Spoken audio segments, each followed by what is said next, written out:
yang kami sayangi dan kami banggakan hari ini dan seterusnya, teman-teman Dewan Guru, baik pria maupun wanita.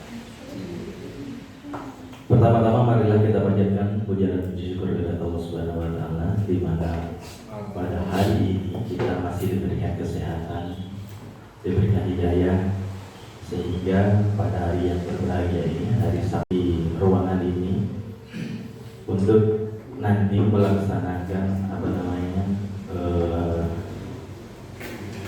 pembahasan atau presentasi dari rekan guru kita tentang budaya baik oleh beliau Ibu Suryani SPDSD. Yang kedua, salawat serta salam mari kita agungkan kepada beliau agama sallallahu alaihi wasallam di Allahumma Muhammad. Semoga kita kelak menjadi hamba-hamba yang mendapatkan syafaat dari beliau di hari kiamat. Amin ya rabbal alamin. Saya sebagai moderator pada pagi hari ini nanti pemateri dari usaha ini tentang budaya baik. Sebelum kita mulai, perkenankan saya menyampaikan tentang acara pada pagi hari ini. Yang pertama pembukaan, yang kedua nanti ulasan materi tentang sebelum ulasan sambutan dulu. Yang pertama nanti langsung diisi sambutan oleh Bapak Kepala di Kesehatan oleh Pulang Bapak Sugio. Kemudian dilanjutkan dengan presentasi tentang budaya baik oleh beliau Ibu Suryani. Yang ketiga nanti penutup. Baik, untuk menghemat waktu, mari kita bersama-sama membuka acara pada pagi hari ini dengan bacaan umul kitab bagi yang beragama Islam, untuk bagi yang beragama lain silakan untuk menyesuaikan. Ila akhirnya al-Fatihah.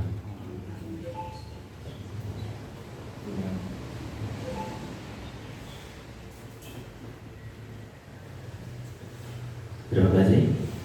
Acara yang berikutnya yaitu sambutan kepada beliau Bapak Sugio, berkenan untuk memberikan sambutan pada acara pada pagi hari ini. Kepada beliau kami persilakan.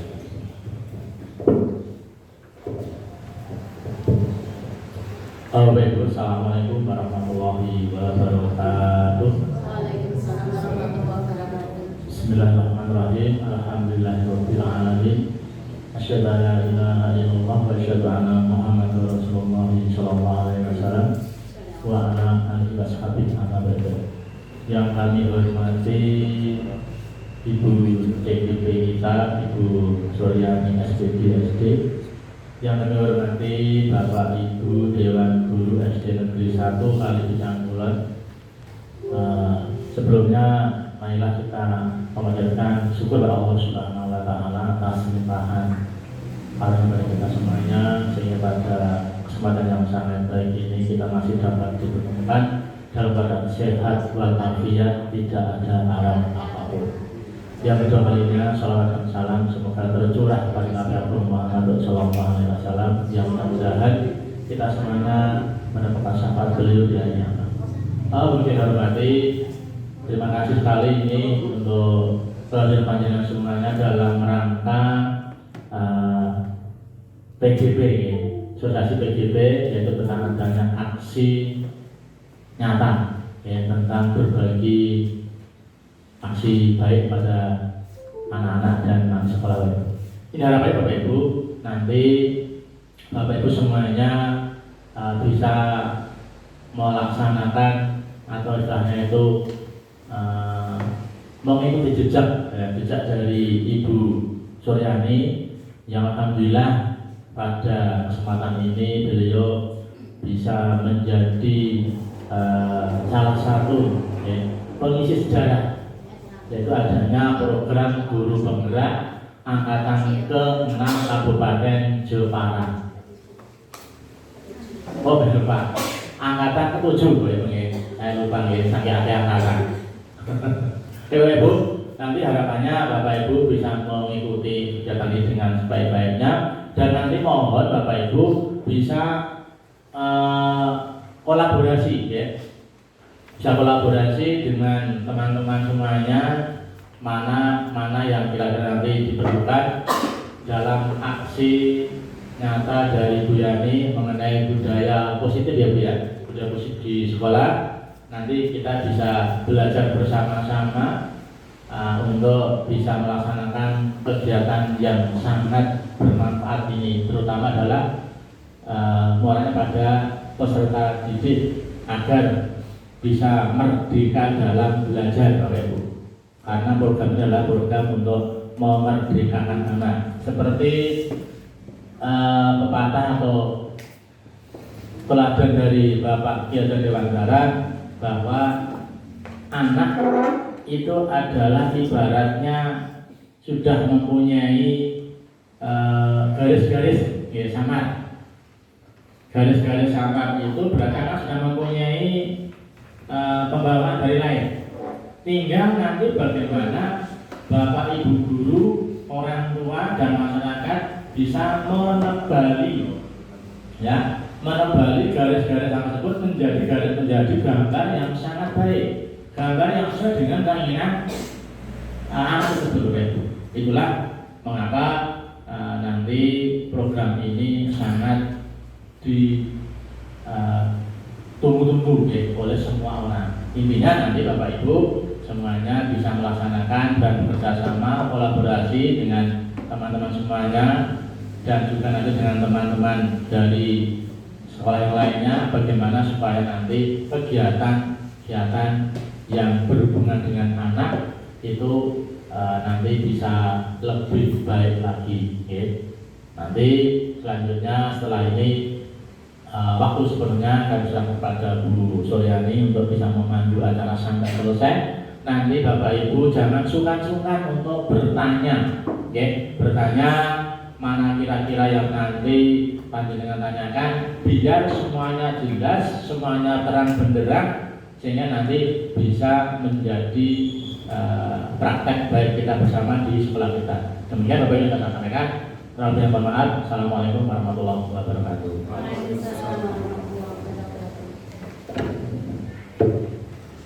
Terima kasih kepada Bapak Sugio karena telah memberikan sambutan pada pagi hari ini, pada hari yang berbahagia ini. Selanjutnya, mohon maaf tadi ada satu sedikit yang bisa saya petik dari apa yang sudah disampaikan oleh Bapak Sugio, yaitu mengikuti jejak, jangan dihapus ya Pak. Mengikuti jejak. Jadi kalau menghapus jejak nanti aril nanti jadinya. Jadi kita mengikuti jejak saja yang baik-baik saja. Seperti itu. Baik, untuk yang acara yang selanjutnya yaitu adalah pemateri atau presentasi yang akan disampaikan oleh Bu Suryani. Materi pada hari ini adalah budaya positif. Tentunya di lingkungan yang paling dekat dengan kita yaitu lingkungan sekolah. Pada Bu Suryani kami persilakan.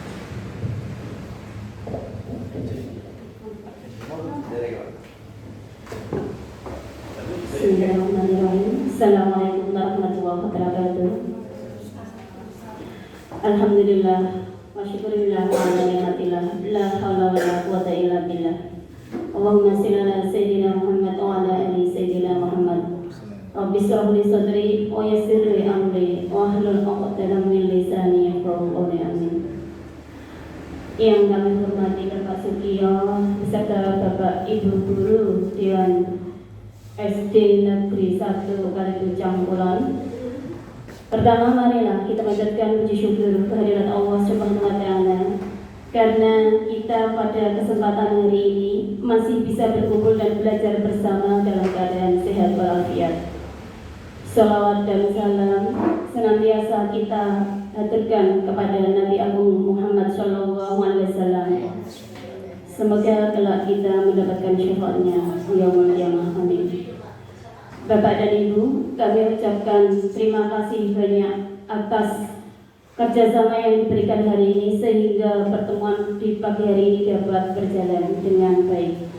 Ucapan terima kasih juga kami ucapkan kepada Bapak Kepala Sekolah khususnya dan rekan-rekan dari SD Negeri 1 Kalibicangkulan yang telah memberikan dukungannya kepada kami sehingga kami dapat mengikuti program pendidikan guru penggerak dengan baik. Semoga dengan dukungan dari rekan-rekan yang rekan-rekan berikan kepada kami memacu kami untuk lebih semangat dalam mengikuti PGP.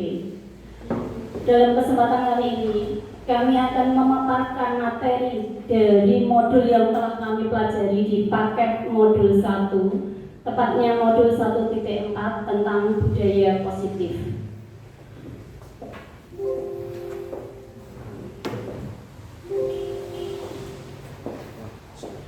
Seperti kita ketahui semua bahwa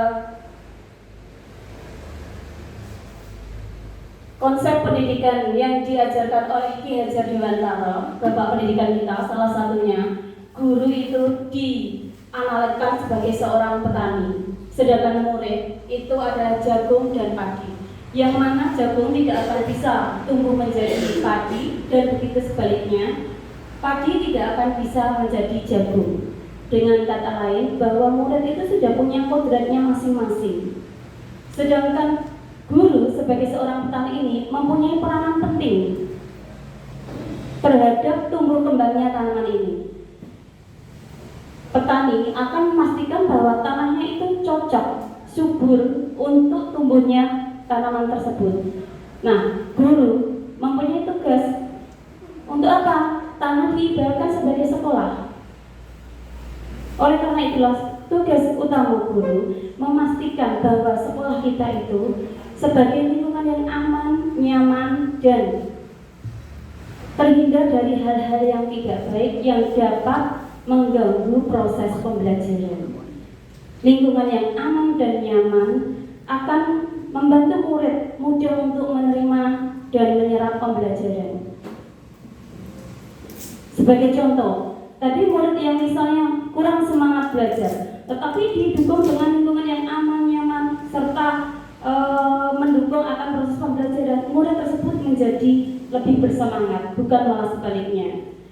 Dan juga lingkungan yang terkontaminasi istilahnya, yang dapat mengganggu, ada tekanan-tekanan, itu proses pembelajaran maka tidak akan bisa berjalan dengan baik. Kemudian dari amalan tersebut dapat kita lihat bahwa tanggung jawab guru adalah bagaimana menciptakan suatu lingkungan positif yang saling mendukung, saling belajar dan bekerja sama, sehingga tercipta kebiasaan-kebiasaan baik. Dari kebiasaan-kebiasaan baik ini akan tumbuh menjadi karakter-karakter baik warga sekolah, maka tumbuhlah yang namanya budaya positif.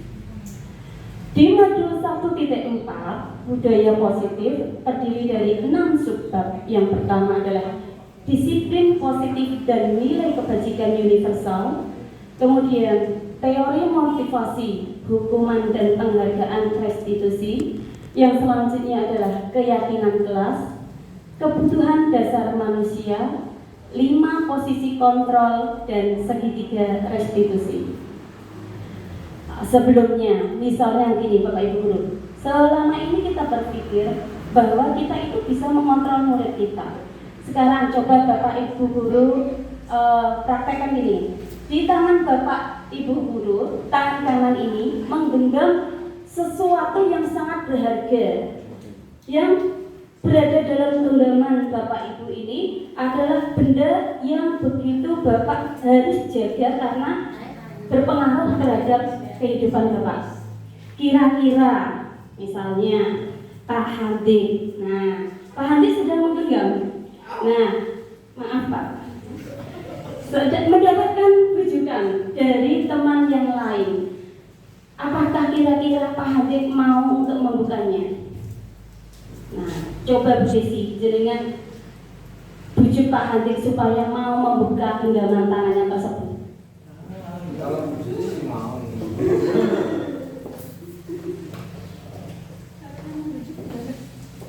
Merayu. Pak Handi. Kapan bisakah untuk membuka genggamannya untuk saya?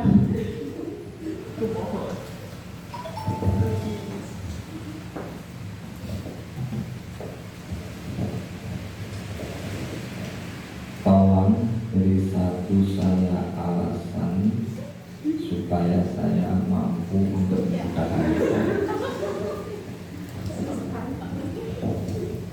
Saya penasaran apa isi yang ada di dalam genggaman jenengan sampai jenengan tidak mau untuk membukanya. Alasan itu belum mampu untuk membuka itu.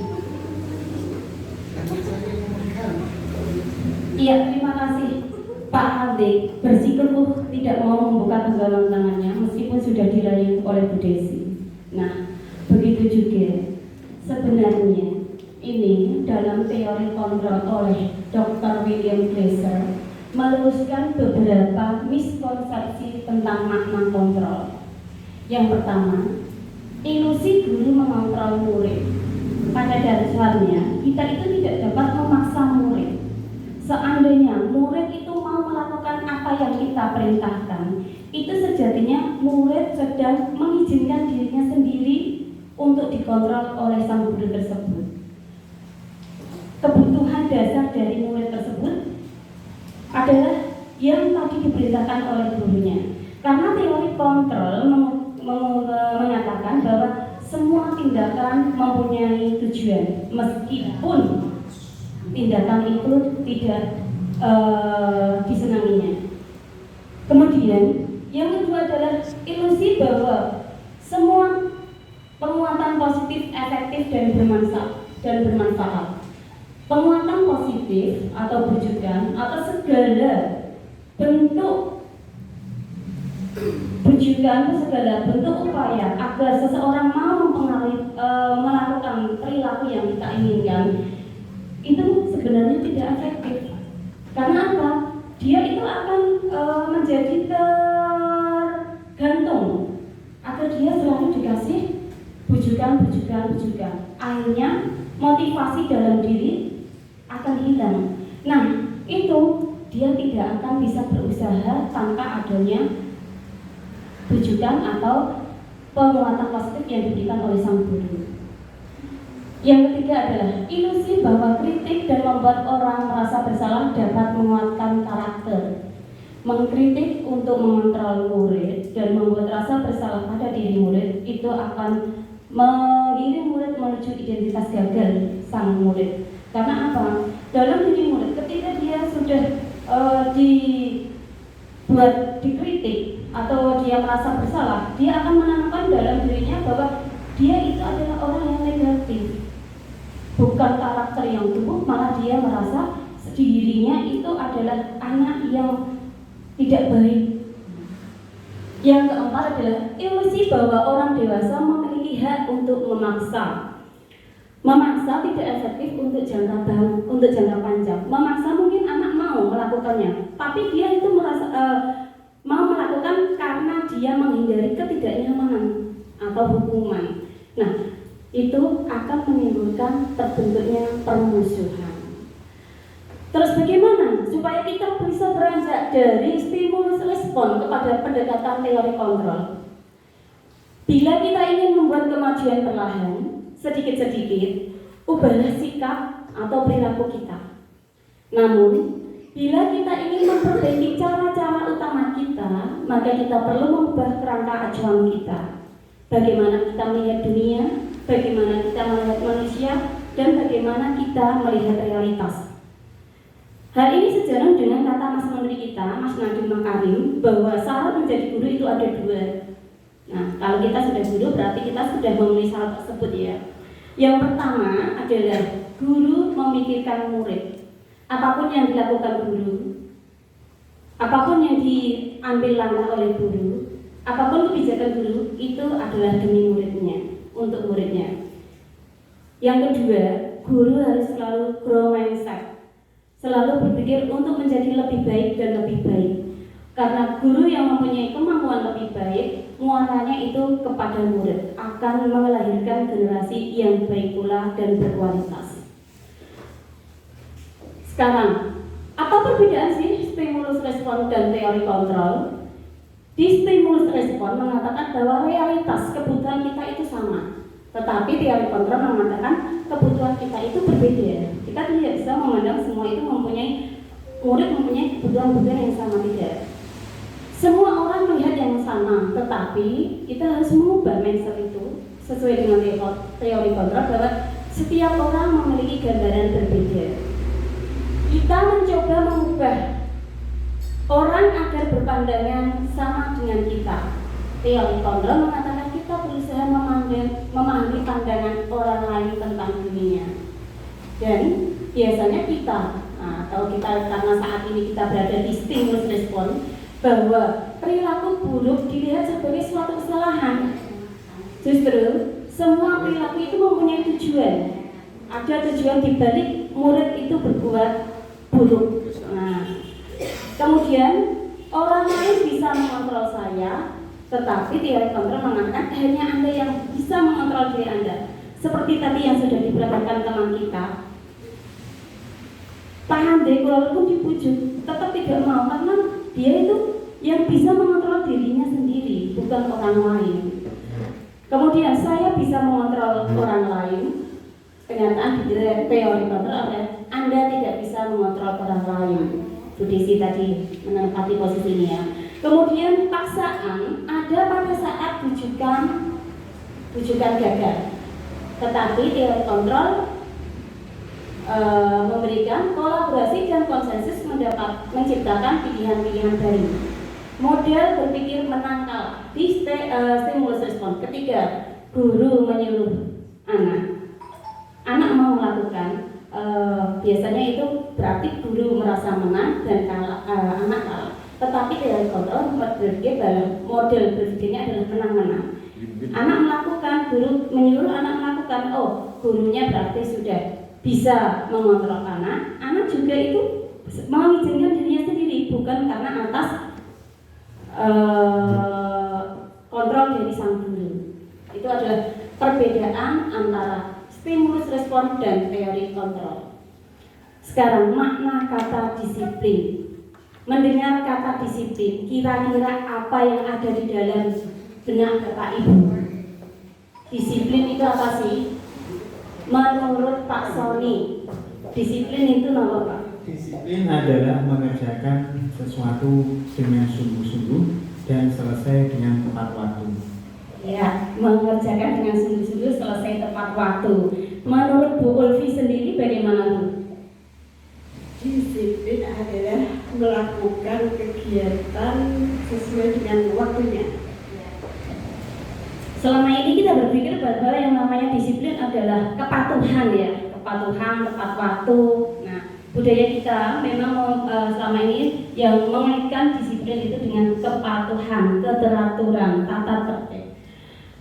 Ki Hajar Dewantara menyatakan bahwa di mana ada kemerdekaan, disitulah harus ada disiplin yang kuat.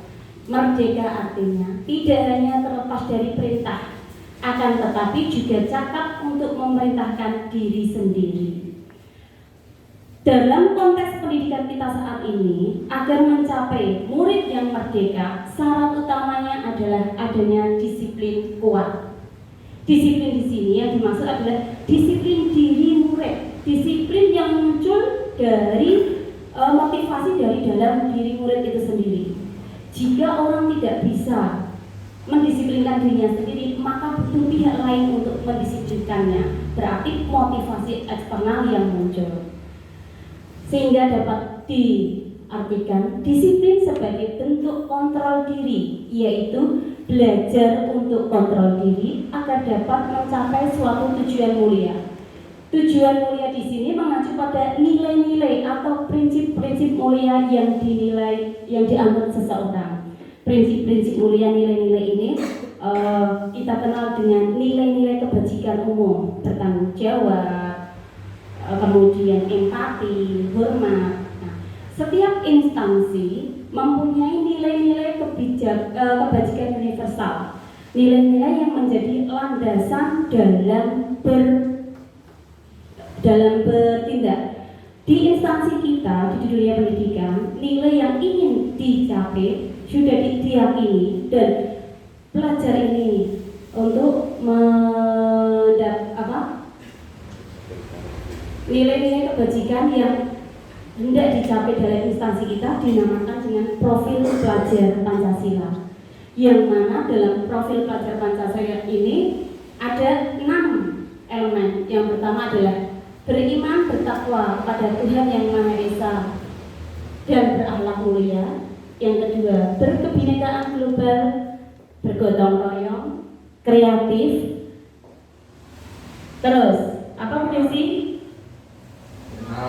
Bernalar kritis dan juga mandiri. Jadi dapat kita artikan bahwa tujuan disiplin positif adalah menanamkan motivasi internal dalam diri murid, yaitu untuk menjadi orang yang mereka inginkan dan menghargai diri sendiri dengan nilai-nilai yang mereka percaya. Sekarang teori motivasi. Teori motivasi itu berarti ada hal yang melatar belakangi orang dalam bertindak. Yang pertama adalah untuk menghindari hukuman. Kita tidak asing dengan namanya hukuman ya. Pernah tidak Bapak Ibu waktu sekolah kena hukuman? Sering. Berarti masih ingat ya, membekas. Hukuman itu sifatnya memberi efek dalam jangka waktu yang panjang. Bapak waktu sekolah dapat hukuman apa Pak Habib? Dapat hukuman mengangkat satu kaki dengan memegang telinga. Itu waktu kelas 4 SD kalau tidak salah. 4 SD sampai sekarang itu rentang waktunya sudah sangat lama ya. Itu saja masih ingat. Nah, efek itu nanti kalau kita menerapkan kepada anak itu akan teringat sampai semasa hidupnya. Nah, satu lagi Bu. iya. Dari efek tersebut, bagi saya sendiri ya pribadi itu sangat berharga, bukan suatu hukuman. Kalau bagi saya ya, karena apa? Setelah saya mengingat hal itu, saya tahu dulu saya punya kesalahan yang tidak diperbolehkan oleh Bapak Ibu guru, dan lalu saya bisa memperbaikinya. Kalau saya punya kesalahan tersebut di saat ini, mungkin saya teringat dengan kesalahan yang dulu seperti itu. Mungkin kalau saya pribadi, hukuman yang pernah Bapak Ibu guru dulu lakukan itu sebuah memori yang berharga buat saya. Nah itu kalau saya ya, kalau itu mungkin hukuman yang berat bagi orang lain, saya tidak tahu. Terima kasih. Kondisi Pak Habib waktu dihukum ketika itu pasti merasakan dongkol sakit hati. Saat ini Pak Habib sudah menyadari karena sudah muncul motivasi dalam diri Pak Habib sendiri. Motivasi yang pertama adalah untuk menghindari hukuman. Orang yang melakukan perilaku untuk menghindari hukuman dalam bertindak pasti akan bertanya, saya akan mendapatkan apa yang terjadi di dalam saya jika saya melakukan perilaku ini. Jadi ketika mereka melakukan dalam berperilaku, dia itu cenderung untuk menghindari ketidaknyamanan atau hukuman. Perilaku yang kedua, teori yang kedua adalah untuk mendapatkan imbalan atau penghargaan. Orang yang mempunyai motivasi kedua ini, satu tingkat di atas yang pertama ini, ketika dia berperilaku, dia akan selalu bertanya, jika saya melakukan hal ini, saya akan mendapatkan apa? Nah, jadi fokusnya adalah dia ketika melakukan suatu hal, dia tujuannya untuk mendapatkan imbalan yang diinginkan. Motivasi yang ketiga adalah untuk menjadi orang yang mereka inginkan dan menghargai diri sendiri. Ini orang yang mempunyai motivasi ketiga ini dalam berperilaku, dia akan bertanya, kalau saya melakukan hal ini, saya akan menjadi orang yang seperti apa? Nah, dalam berperilakunya seperti itu, dia mengambil langkah tersebut karena dia ingin menjadi orang yang mereka kehendaki sesuai dengan nilai-nilai yang diinginkan. Motivasi 1 dan 2 ini timbulnya adalah eksternal dari pihak luar, tapi yang ketiga ini adalah internal. Ini tugas kita untuk menanamkan dalam diri kita dan anak-anak didik kita agar mampu mempunyai motivasi yang ketiga, yaitu untuk menghargai dirinya sendiri. Dia belajar bukan karena takut dihukum oleh gurunya, bukan karena ingin dapatkan hadiah, tapi dia menghargai dirinya sendiri. Saya belajar untuk bekal saya di masa depan agar menjadi orang yang berguna, orang yang pandai, dan itu sangat bermanfaat bagi diri saya sendiri. Dia menghargai dirinya sendiri. Biasanya dalam menegakkan peraturan atau keyakinan sekolah, jika ada pelanggaran, maka akan ada tindakan yang harus diambil. Biasanya bisa berupa hukuman ataupun konsekuensi. Di modul 1.4 memperkenalkan yang namanya disiplin positif, yaitu restitusi. Restitusi adalah proses menciptakan kondisi bagi murid untuk memperbaiki kesalahan mereka, sehingga mereka bisa kembali pada kelompok mereka dengan karakter yang lebih kuat. Restitusi juga merupakan proses kolaboratif yang mengajarkan murid untuk mencari solusi atas masalah mereka, membantu murid berpikir ingin menjadi orang seperti apa dan bagaimana mereka harus memperlakukan orang lain. Ciri-ciri restitusi yang pertama, restitusi bukan menghapus kesalahan, namun untuk belajar dari kesalahan. Restitusi memperbaiki hubungan, karena murid yang sudah melewati proses identitas dan pemulihan, dia itu akan berpikir bagaimana cara saya untuk menebus kesalahan saya terhadap orang yang tadi saya jadikan korban. Yang selanjutnya, restitusi adalah tawaran bukan paksaan. Restitusi yang dipaksakan sejatinya bukanlah suatu restitusi yang sebenarnya, tapi itu adalah sebuah konsekuensi. Mungkin murid akan melakukan, tapi dia karena faktor ingin menghindari ketidaknyamanan saja. Yang selanjutnya, restitusi menuntun untuk melihat dalam diri sendiri. Dia, murid akan berpikir bahwa apa sih nilai-nilai yang sudah saya yakini? Jika saya melakukan hal tersebut, sudah sesuaikah dengan nilai yang saya yakini? Yang selanjutnya, restitusi mencari kebutuhan dasar yang mendasari tindakan. Restitusi fokus pada karakter bukan tindakan. Dan yang terakhir, restitusi menguatkan dan fokus pada solusi. Restitusi mengembalikan murid pada kelompoknya dengan karakter yang lebih kuat. Jadi murid tidak terpaku dalam dirinya bahwa saya itu adalah orang yang nakal, saya itu adalah orang si pembuat kekacauan. Tidak, dia bisa berpikir, kemudian dia lebih bisa menyadari, dia akan kembali ke lingkungannya, ke teman-temannya dengan perasaan yang nyaman. Dengan begitu dia bisa mengikuti pembelajaran dengan baik. Perbedaan antara hukuman, konsekuensi, dan restitusi. Hukuman itu menunjukkan ke identitas gagal, sedangkan disiplin menunjukkan ke identitas sukses. Disiplin sendiri ada dua, berupa konsekuensi dan restitusi. Pertama, perbedaan yang pertama dalam hukuman itu sesuatu yang menyakitkan dan harus terjadi.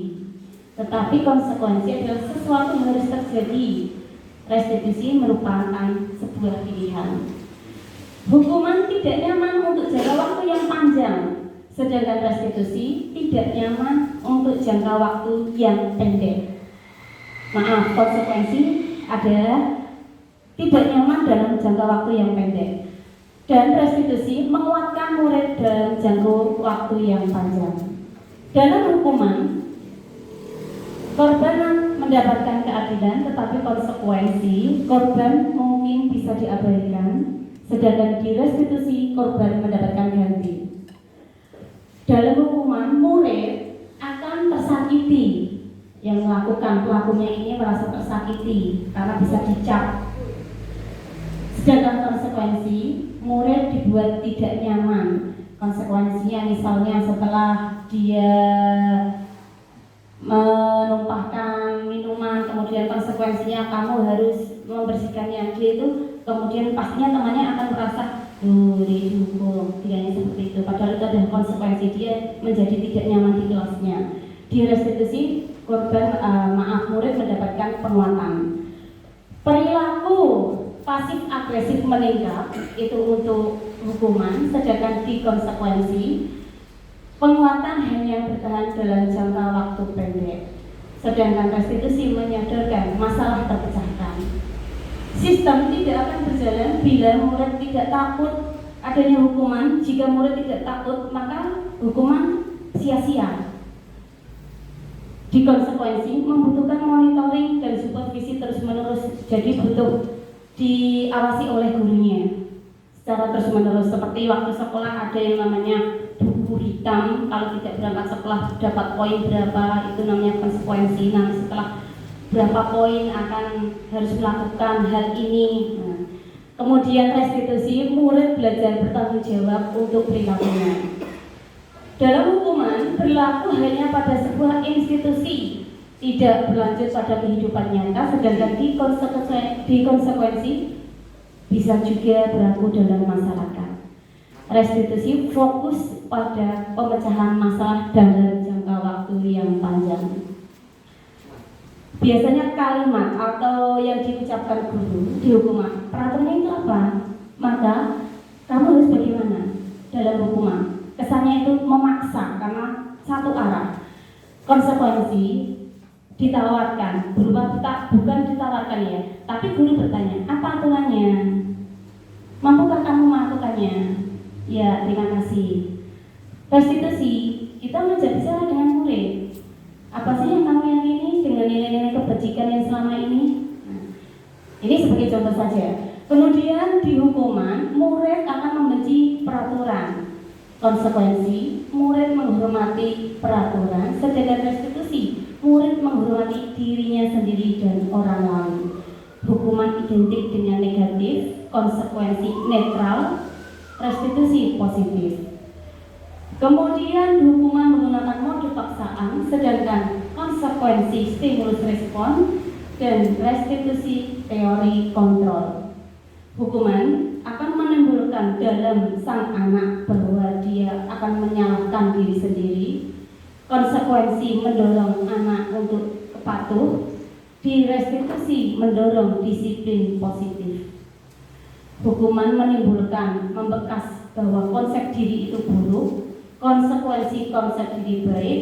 Di restitusi konsep diri kuat. Anak menyembunyikan kesalahan. Nah, ini jika menggunakan hukuman. Di konsekuensi, anak taat pada peraturan.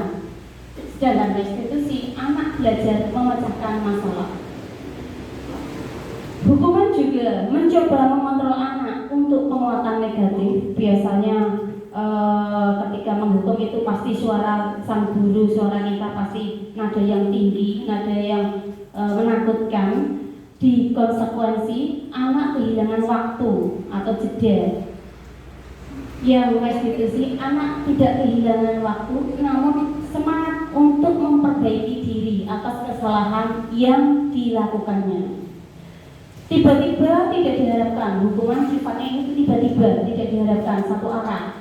Sedangkan konsekuensi sudah diketahui, masuk akal, karena dibuat oleh anak dan guru. Sedangkan hukuman tadi yang membuat adalah sekolahan atau satu pihak guru saja. Sedangkan restitusi berupa undangan untuk mengadakan restitusi, diajak bicara. Ini anak yang membuat solusi-solusi atas masalahnya. Kita sebagai guru yang mengarahkan.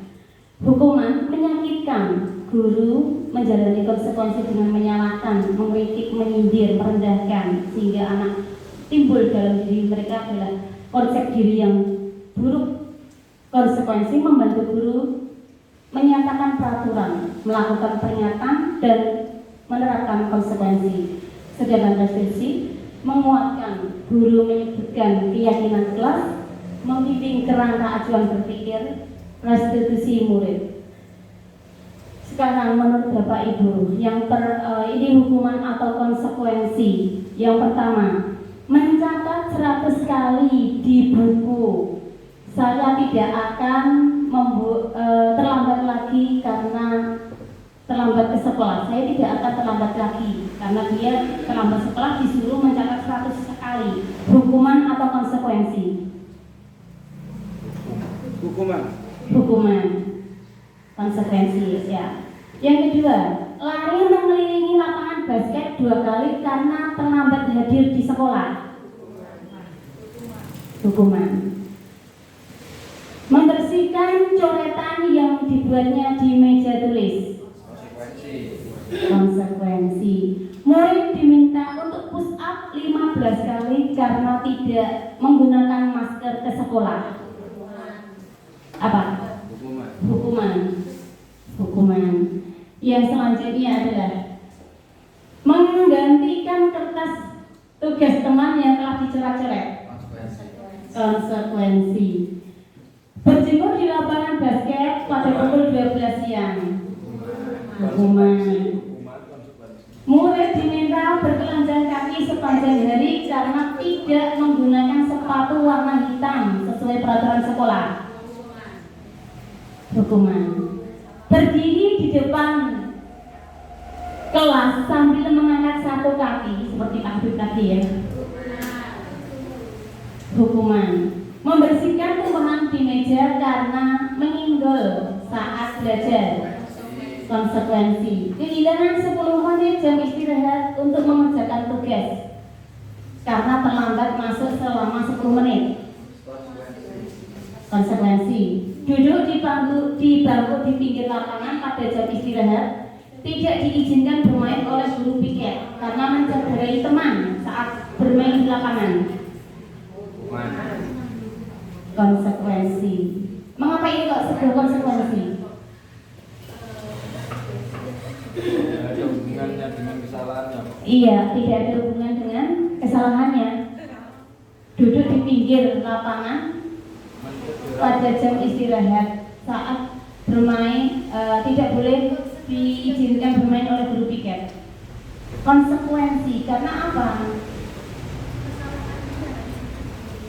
Karena kesalahan dia harus duduk dulu. Nah, sebuah konsekuensi karena dia itu linier dengan yang dibuatnya, antara yang diterima dengan yang diperbuat itu linier, sejalan.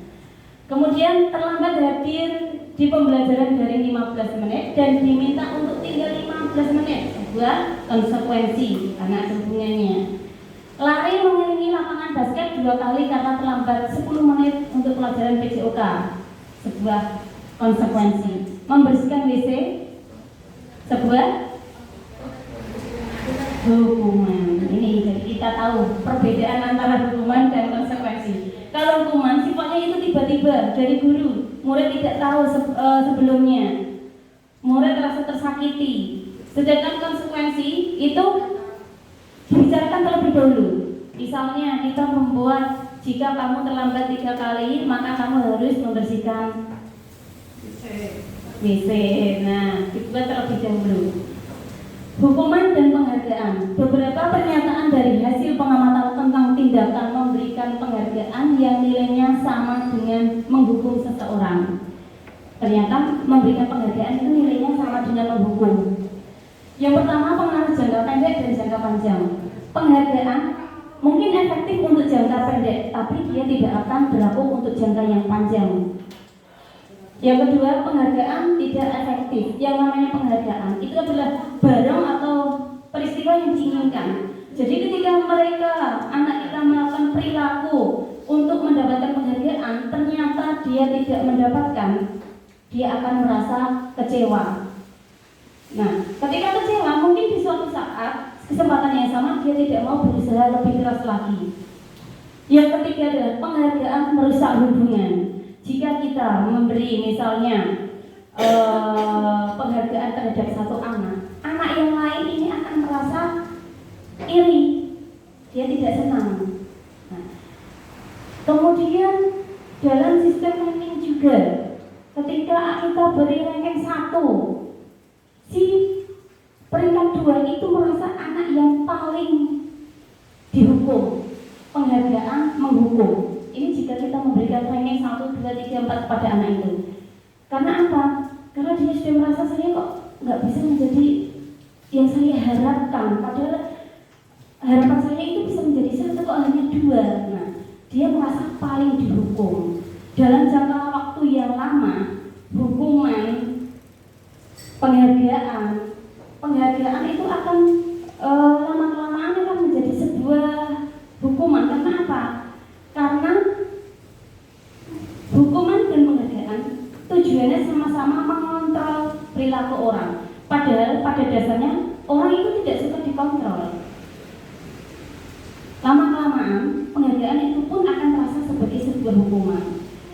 Penghargaan mengurangi ketepatan. Ini pernah dilakukan riset bahwa ada anak laki-laki umur 9 tahun disuruh menyebutkan gambar yang ada di dalam layar untuk kemudian dia mengambil gambar, disuruh menyebutkan benar atau salah yang di layar dengan yang dia tangkap. Sebagian itu dikasih berupa penghargaan, sebagian yang lain tidak kasih tahu penghargaan tersebut. Ternyata menunjukkan bahwa anak yang dikasih penghargaan ketepatannya banyak yang salah, beda dengan anak yang tidak usah dikasih penghargaan tersebut. Kemudian penghargaan menurunkan kualitas. Ini pernah dilakukan pengamatan untuk mahasiswa yang sedang praktek di salah satu media massa. Jika ada mahasiswa yang berhasil membuat judul tulisan dan dimuat dalam media massa, akan dikasih bayaran. Sedangkan kelompok yang lain, kelompok yang satunya tidak dikasih penghargaan atau bayaran tersebut. Menunjukkan ternyata mahasiswa yang melakukan perilaku agar mendapatkan bayaran tersebut, kualitasnya menurun. Dia tidak mencoba untuk meningkatkan kualitas yang hasil tulisannya. Berbeda dengan yang merasa gagal, dia selalu mencoba agar kualitas tulisannya itu semakin menjadi lebih baik. Dan penghargaan mematikan kreativitas. Ini juga pernah disodorkan pada anak-anak ketika disuruh membuat puisi. Anak yang disuruh membuat puisi itu dikasih penghargaan. Nanti anak yang berhasil membuat puisi akan dikasih barang, sesuatu yang mereka inginkan. Ternyata ketika itu sudah tertanam dalam benak, wah saya harus membuat puisi yang bagus, ternyata kreativitasnya mereka menurun. Sekarang tentang keyakinan kelas. Keyakinan kelas adalah membangun keyakinan kelas diupayakan melalui pendekatan biologis, membuat siswa merasa lebih percaya diri karena menjadi bagian dalam pengambilan keputusan di kelasnya. Siswa juga lebih nyaman dan senang untuk mengikuti hasil keputusan keyakinan kelas yang telah disepakati. Berbeda kalau peraturan, siswa dalam dirinya tertanam hanya melakukan yang sudah ada, sedangkan keyakinan kelas ini kita ajak siswa kita untuk berdialog. Kita buat keyakinan kelas yang nantinya kita sepakati, kita laksanakan untuk kelas kita. Ini kemarin saya sudah mencoba membuat keyakinan kelas di kelas saya.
di video ini ya, ketika tadi kita sudah mengajak murid kita untuk berdialog, kemudian kita ajak murid kita, hasil dari murid kita kelompokkan per bagiannya.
Itu adalah keyakinan kelas yang sudah terbentuk dan ditandatangani oleh murid-murid, kemudian ditempelkan di dinding kelas yang saya ambil.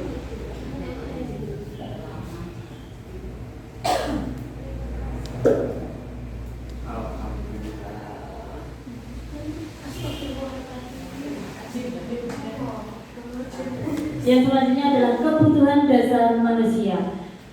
Kebutuhan dasar manusia ini ada 5 yang kebutuhan. Yang pertama adalah kebutuhan untuk bertahan hidup. Ini berhubungan dengan dengan fisik. Nah, kebutuhan untuk pemenuhan fisik, makan, rumah, kemudian juga kebutuhan biologis yang merupakan bagian dari reproduksi.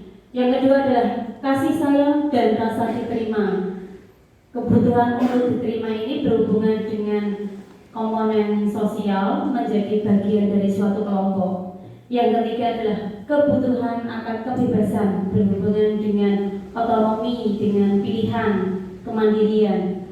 Yang keempat adalah kebutuhan kesenangan, kebutuhan untuk bisa bahagia, bermain, tertawa.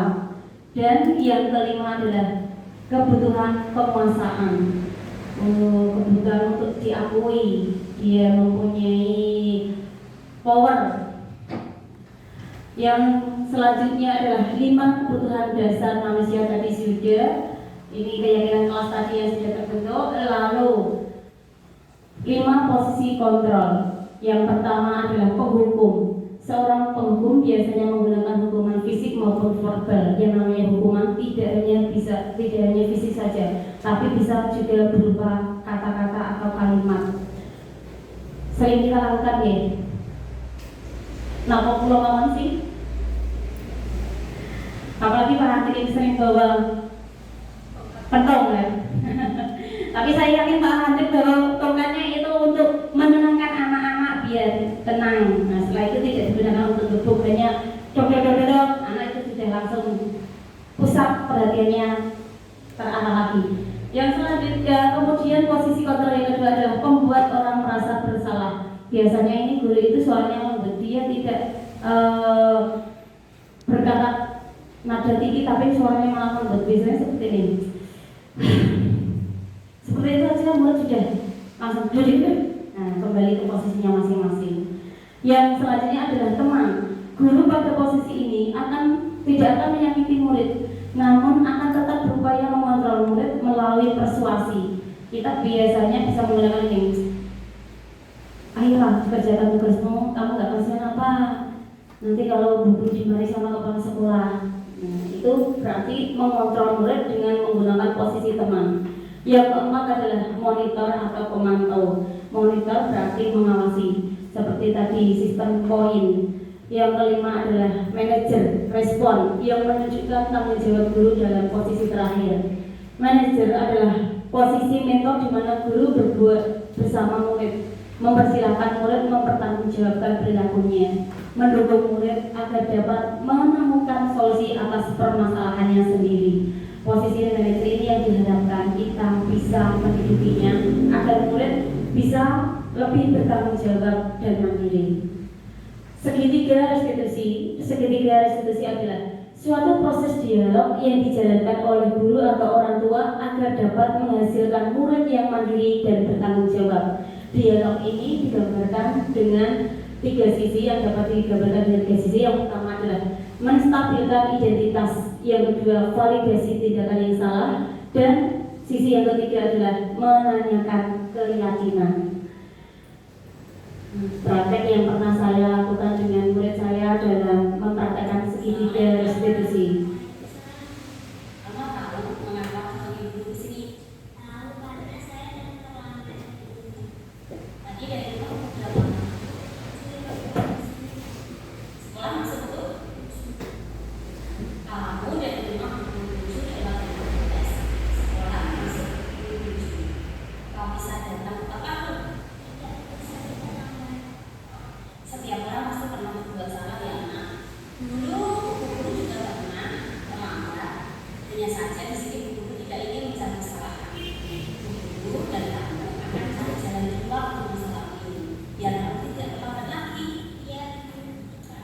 Meskipun sudah lewat waktu, Alma tetap berangkat ke sekolah.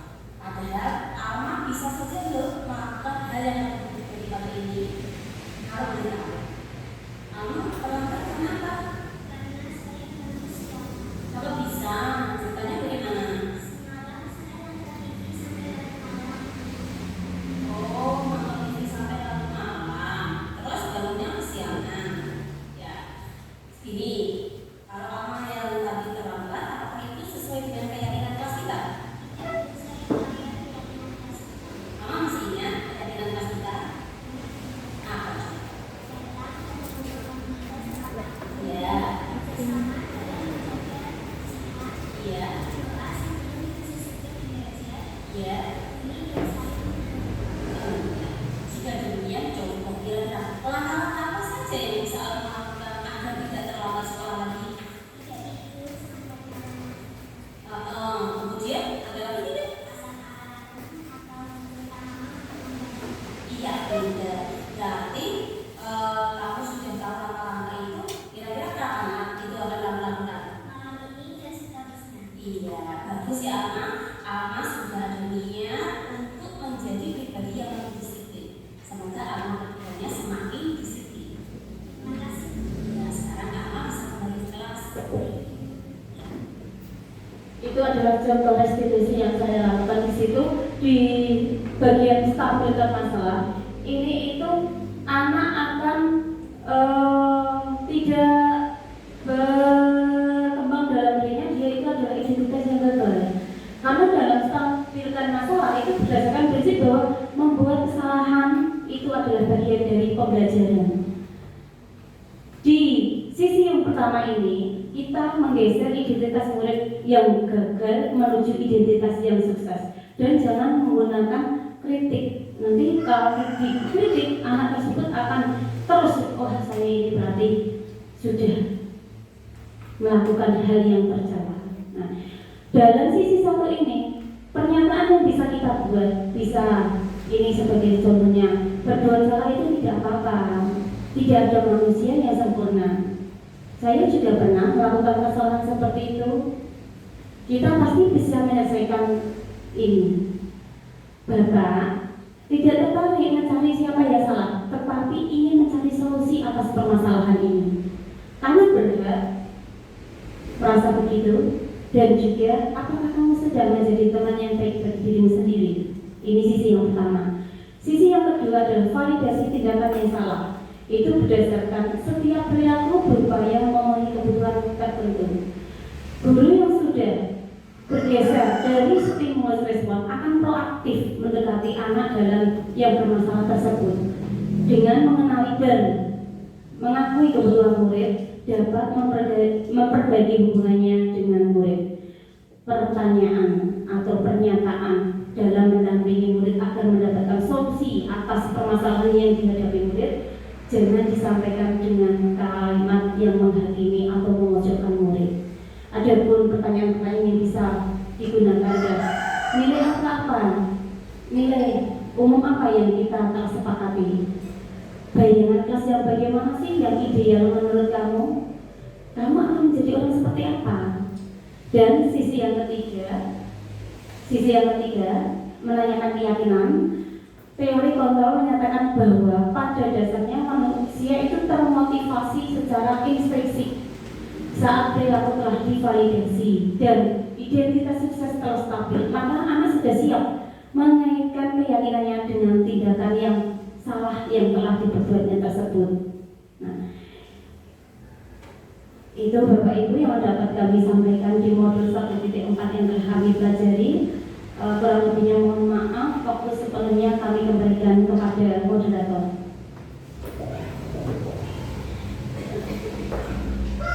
Oke, terima kasih atas apa yang sudah disampaikan oleh Bu Suryani. Selanjutnya pada sesi ini nanti kita membuka berapa? 3 pertanyaan cukup? 3 pertanyaan dulu ya untuk sesi yang pertama ini. Silakan kepada para hadirin yang hadir di ruangan ini, silakan mengajukan pertanyaan dari apa yang sudah disampaikan oleh Ibu Suryani. Terima kasih. Ada? Silakan tunjuk jari. Ini juga. Nah, terima kasih. Dimulai dari Pak Hadi.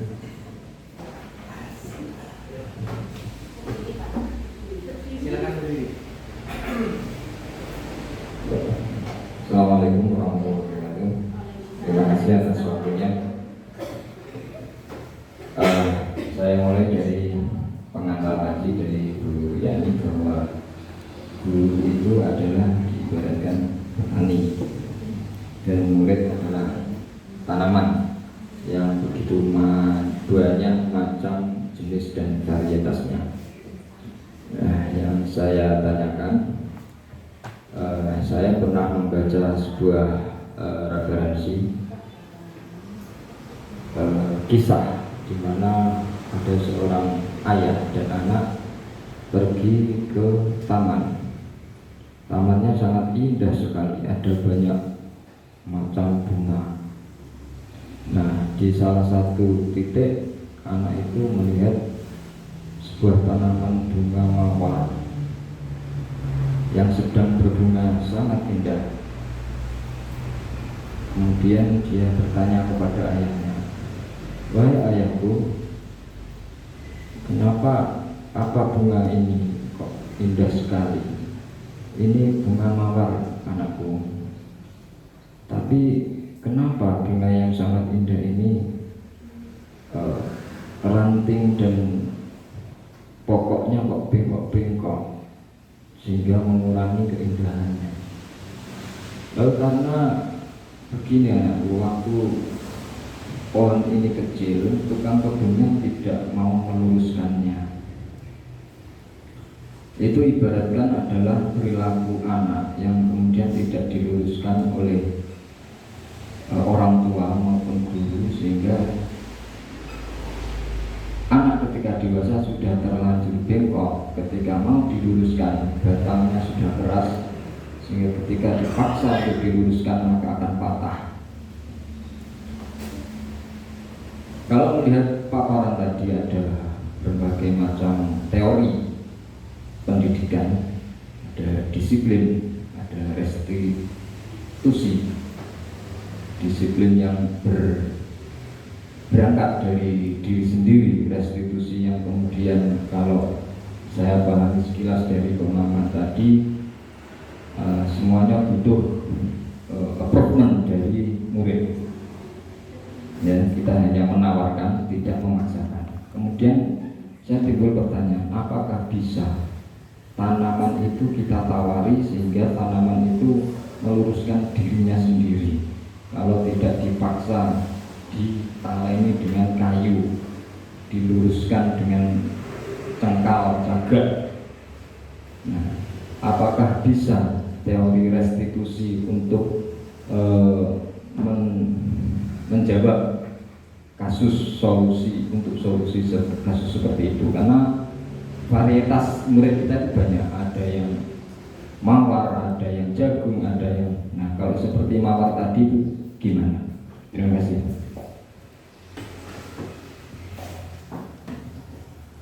Terima kasih. Ada lagi? Ya, Pak Habib untuk pertanyaannya kedua, silakan.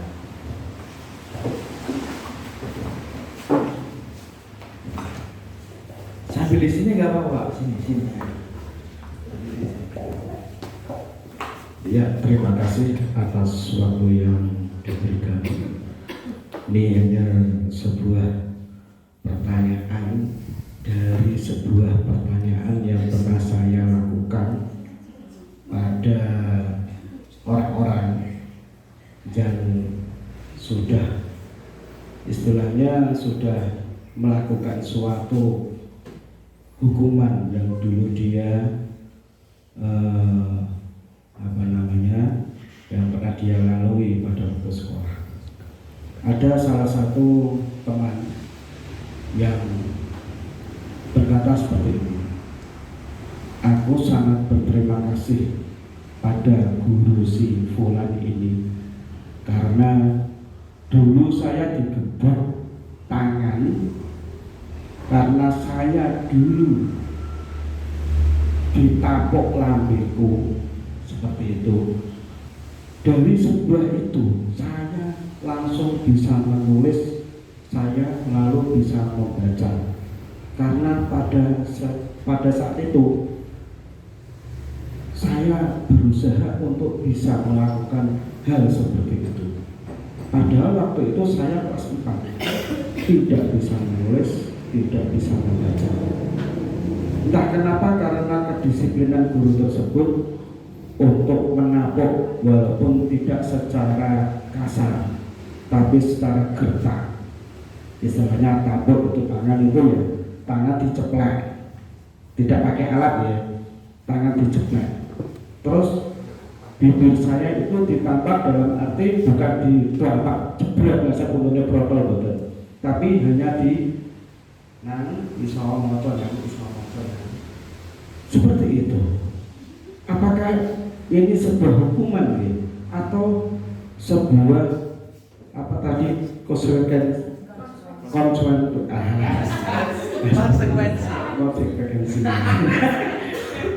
malah kayak tinggal tutup ini. Panjang atau aneh ini guru PAI ngomong bahasa Inggris ngoten niku.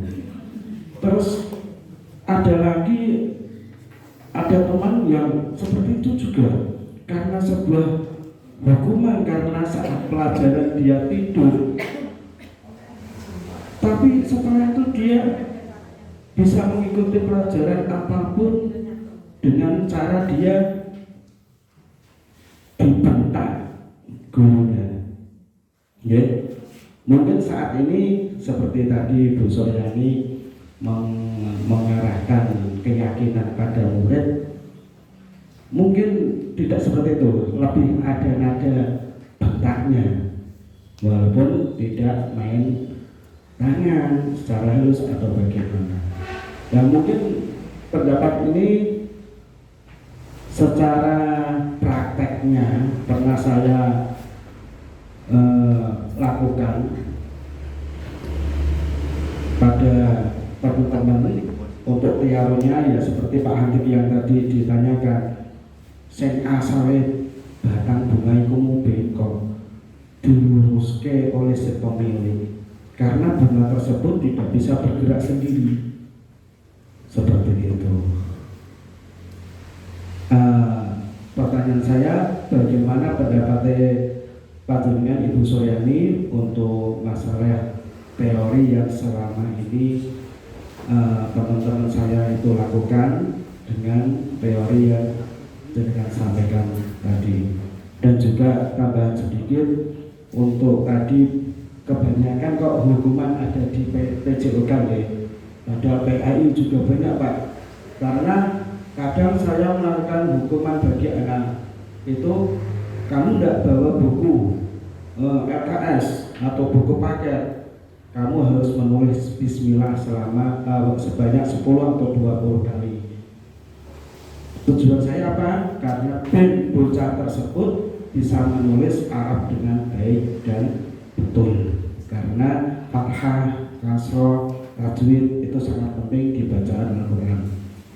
Demikian yang bisa saya sampaikan untuk di dijawab oleh Bu Suryani nak kewulah istilahnya itu. Terima kasih. Assalamualaikum warahmatullahi wabarakatuh. Terima kasih.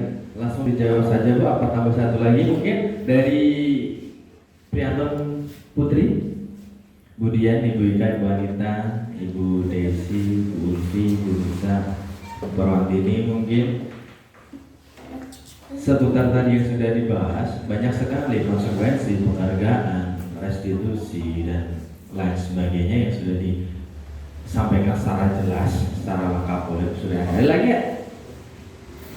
Silakan, Bu Bor.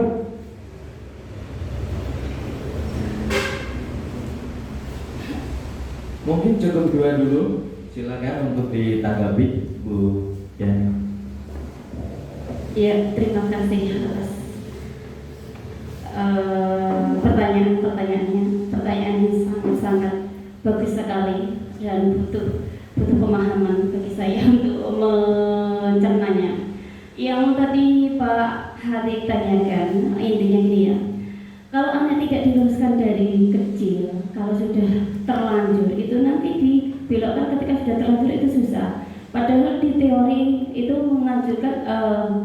mengarahkan untuk anak menemukan solusinya sendiri atas itu. Apakah bisa meluruskan datanya sendiri? Ini tadi sudah dikatakan bahwa disiplin diri itu muncul dalam dirinya sendiri, muncul dari dalam diri siswa sendiri. Tetapi jika tidak bisa, maka butuh pihak lain untuk mendisiplinkannya, pihak ketiga.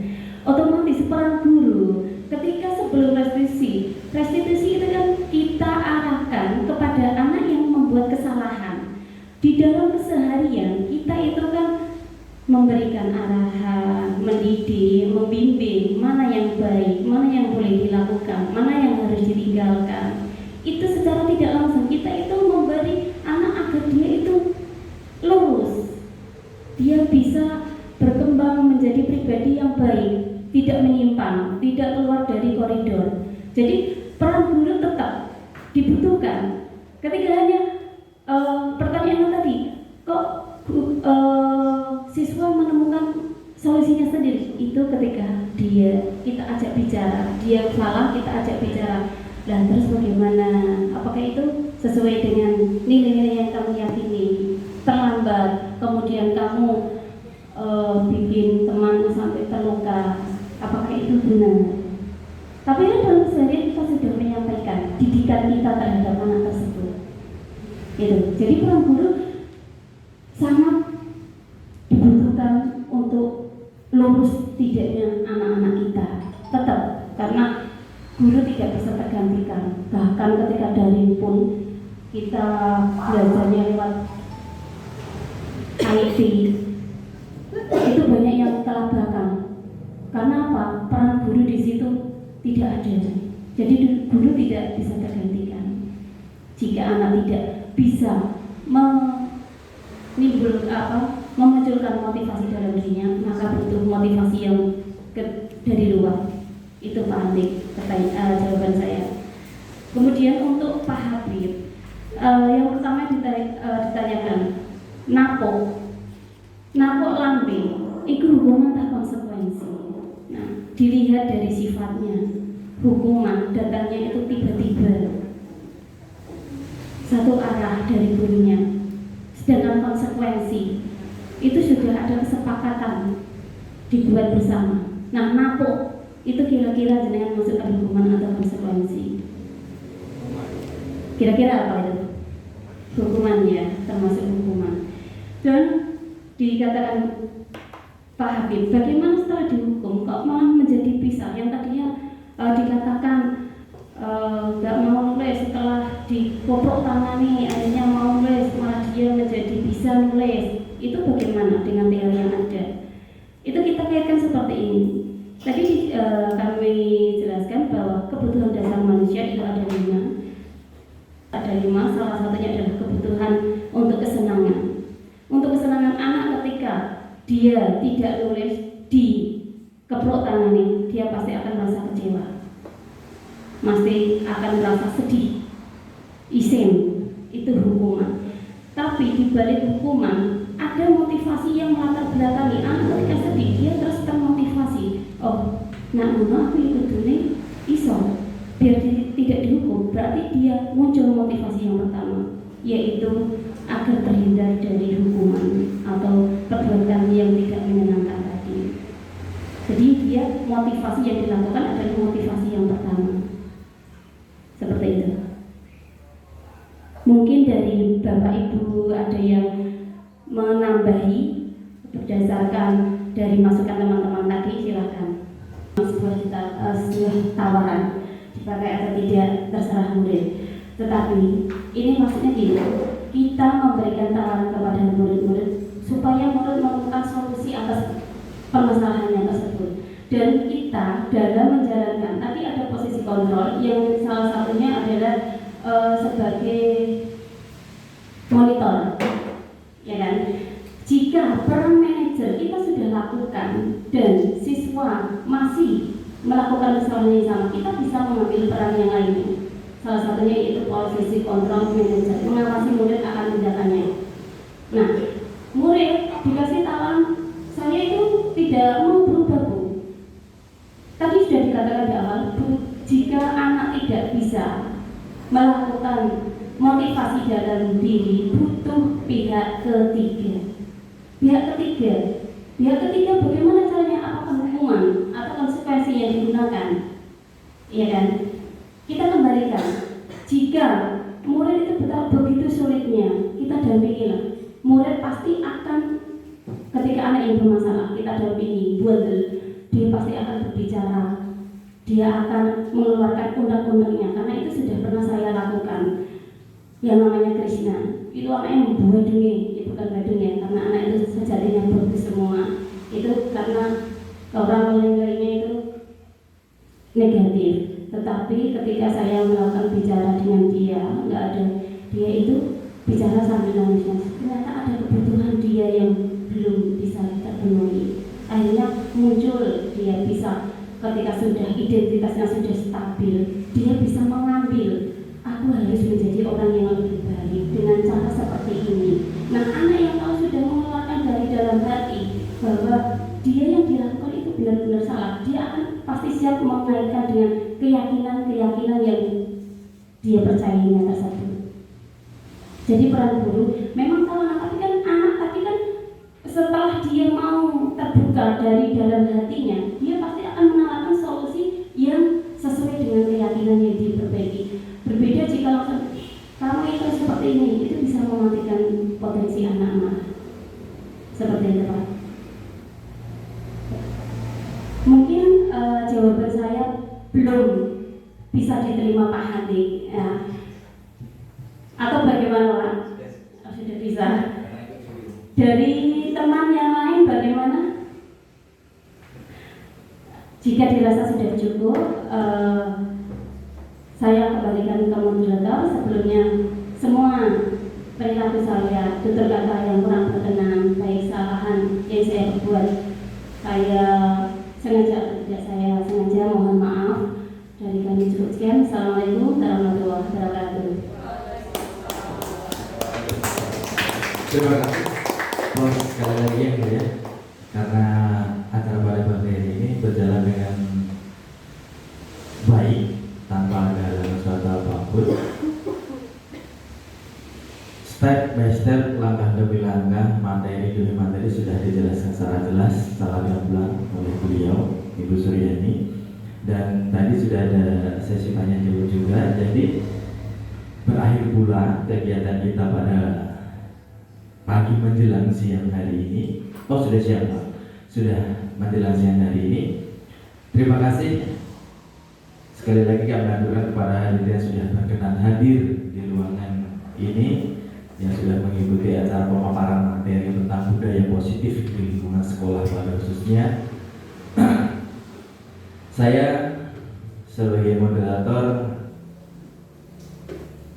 terakhir kali mengucapkan mohon maaf yang sebesar-besarnya selama pembawaan acara dari awal sampai akhir ada kata perilaku yang kurang berkenan di hati panjenengan semua. Dan berakhir pula kegiatan kita pada hari ini. Mari kita tutup acara pada kita